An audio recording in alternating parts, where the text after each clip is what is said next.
field and not in a fort.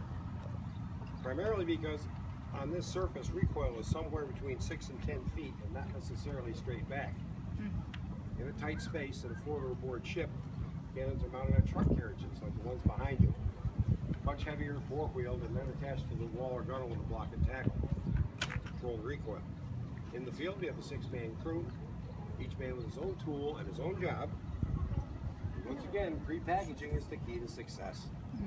1 cloth bag, 2 pounds of gunpowder, 6-pound cannonball. Ram down the barrel, been primed and fired. Maximum range is 12 to 1,400 yards, which means we can hit the Holiday Inn from here.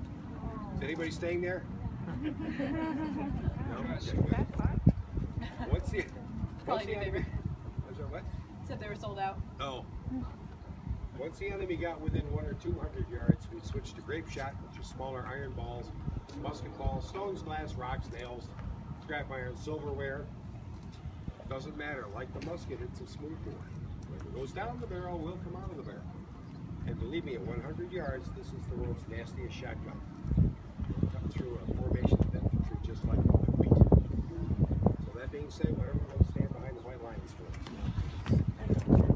How did we actually First colonel is going to handle this level forks on a pole and search the piece. You want to make sure there's no debris in the barrel. You don't have to cover your ears yet. I hate for you to miss any of my sterling words for you. I'll tell you what. Next man's going to handle his ramrod and spring the rammer. That's what we want to hear, is that nice clean bell tone. It means the tube is clean, the breech is clean, it's safe to load and fire the piece. Handle your charge your piece. What I'm doing right now is called tending the vent.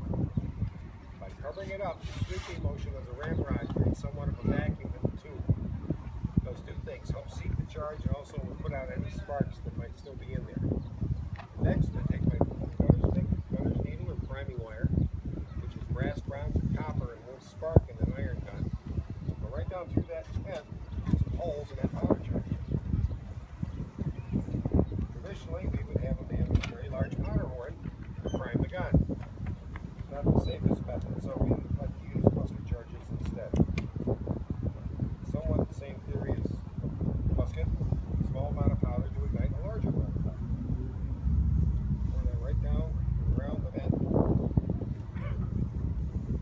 In the meantime, the gunner's prepared his linstock, which is a Dutch word for matchstick, traditionally containing slow match, which is hemp rope and soaked in saltpeter and water and allowed to dry.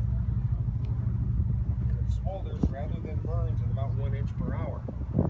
But there again, because it's always windy up here, we like using cannon fuels. It's just safer. There will be 3 commands. The first is take care, telling you the cannon is loaded, primed, ready to fire. The second is make ready. That's a good time to cover your ears if you'd like to. And the third is give fire. For those of you wishing to photograph this momentous event, get focused in, put your finger right over the button, open your mouth a little, it will equalize the pressure in your ears. Because when the cannon fires, you're going to flinch and your finger will take the picture for you. Works 9 out of 10 times. Take care. Mick, ready? Yeah, fire. Very nice, Gunner. Take a bow.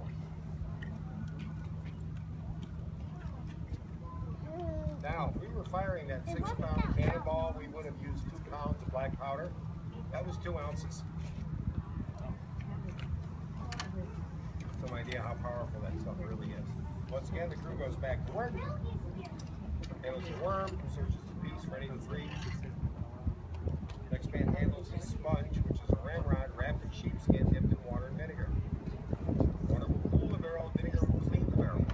Black powder is very hot, very dirty. There's a lot of residue. And once again, handling the ramrod and springing the rammer. Clear, secure the gun.